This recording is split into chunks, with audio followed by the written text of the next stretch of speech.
Geminis, this is going to be a reading for you. We're going to take a look at what you need to know for the month of June. And happy birthday to my Geminis out there. I hope that you are ready for your season and that you're setting goals for your solar return and clear intentional moves that you want to make this time around. But let's get into it. First card we have is the Page of Swords. So what you need to know is this month's requiring a new perspective, a new angle, a new view, because the previous one that we may have had doesn't necessarily align with where we're trying to go and this new space that you're stepping into.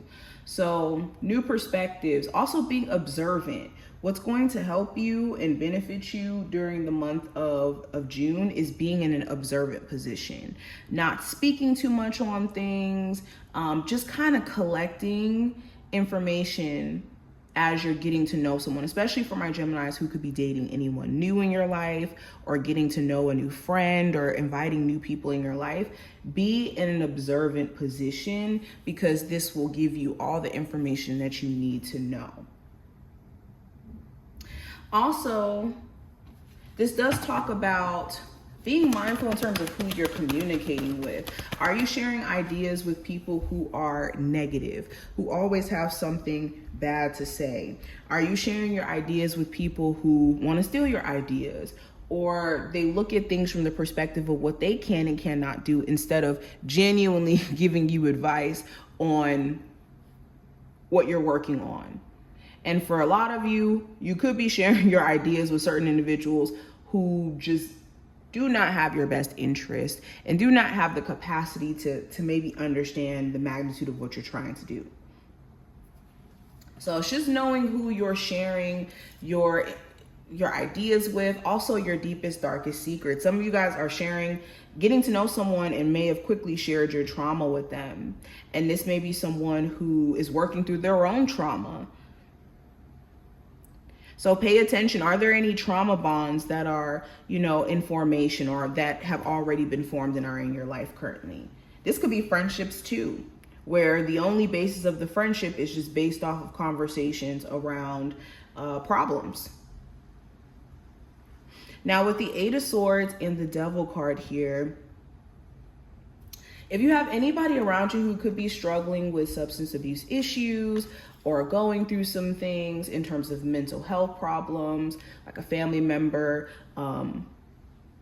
this could be why they're acting different or strange during this time frame. For others of you, this could be a partner that you're with where they're going through a hard time and having certain limitations and obligations, and it could be causing them to be very, very anxious.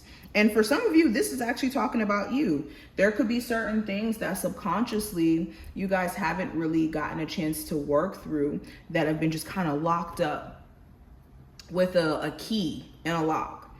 And it's been causing you to approach situations in your life from a stressed manner and an anxious manner. So this month is going to challenge you to maybe address those things that you've locked up in a key, in a lock and key, that could be creating subconscious blockages or subconscious issues. What's the energy around my Geminis for the month of June? What do they need to know? What do you need to know? Well, it does talk about certain emotions coming up during this month. And in these emotions coming up, there could be certain actions that you want to take. So for an example, you could feel like you want to leave a relationship. You want to leave a marriage, you want to leave a relationship because the reciprocity within it may not be there like how you would like. Or there could be certain things that you've been waiting your hardest or trying your hardest to wait for in terms of your partner getting it together or you getting it together. Or there being, like I said, more of this understanding in terms of where things are going to go. I think June's going to challenge you to be like, okay, something has to give, especially if you've been stressed out and over and over again trying to give this person a chance to work on things, and it just doesn't seem like that's happening. This could be a Gemini, Libra, Aquarius, I'm getting strong Libra energy, Cancer, Pisces and Scorpio energy, Virgo, Sagittarius. Doesn't really matter the zodiac sign, but yeah, a lot of you are going to have certain emotions come up. And it's important that you don't immediately act on these emotions is another thing I'm seeing.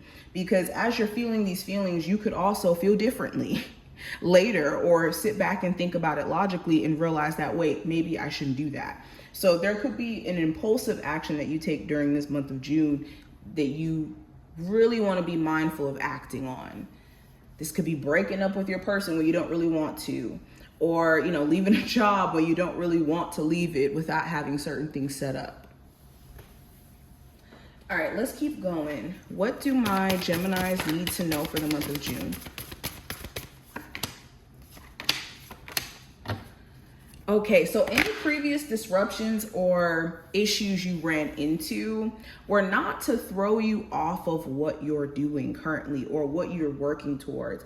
It's just maybe those disruptions or obstacles that you ran into were to more so show you how you got to check in on your foundation, or how you got to check in on yourself emotionally, physically, mentally. You got to check in on your business. You got to check in on your finances.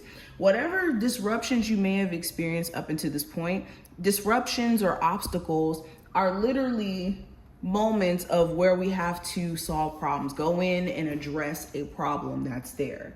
And a lot of you could be assuming that maybe the problem is just insolvable, so that you should just give up, when that's not necessarily true. Some of you guys, the problem is you need better boundaries. You need better boundaries in your relationships, because if you don't have boundaries, I always say this, if you don't have boundaries, you don't have relationships at any capacity, because all you will have is circumstances where you feel taken advantage of, because everybody will take from you, and you'll always feel like you have to give. And it's just not reciprocated, and it creates circumstances of like resentment and feeling like you're being used. So for a lot of you, what you may have to address in the month of June is a need for better boundaries, or boundaries period, and understanding what that means. That it doesn't have anything to do with other people, it has more so to do with you and how you're showing up for you. And what you will do if certain boundaries are crossed in terms of what you will and will not allow in your space. Not to other people, but more so what you will do for yourself in those moments where your boundaries are crossed. Okay, so let's pull two last cards for you. Give me two last cards for my Geminis. What do they need to know now going into June? So we have Ghostland. So the Ghostlands card talks about learning from our past and being present in the here and now. So the month of June is going to challenge you to not be so much caught up in your past or even the future in a way where you're just not taking advantage of the present moment. This could be nostalgia, staying constantly in a state of nostalgia, or, you know, remembering things from the past in terms of like memories and moments. Okay, now there's nothing wrong with that if we're going back into those spaces to like revisit lessons and also to cherish the memories too. There's nothing wrong with that. Now it's a problem when you want to go live back in the past, where you want to go back in the past and repeat the same mistakes or go through the same lessons over and over and over again to like try to change it, where the only way you can change a past lesson is to literally learn from it. You can't go back to it and repeat the same lesson over and over and over again thinking that it's changing when it was a lesson, something to learn from, something to evolve from. And the only way you can change the past is by learning from it, literally. So finding beauty in the now is what's important. And a lot of you have been going through maybe this process of, you know, accepting loss. With Sad Embraces, let's talk about having to accept loss and understanding that loss is a part of life as a whole, and letting go is a part of true healing. So I think that the month of June is going to challenge you to say, I am stepping into a new space. I am no longer going to allow myself to be withheld by my own sadness or I'm not going to be allowing myself to feel weighed down by minor disruptions I've had in my life. And I can keep going. So this is what I see. I hope that this was helpful. If you enjoyed, definitely thumbs up the video, subscribe, and I will see you in the next one.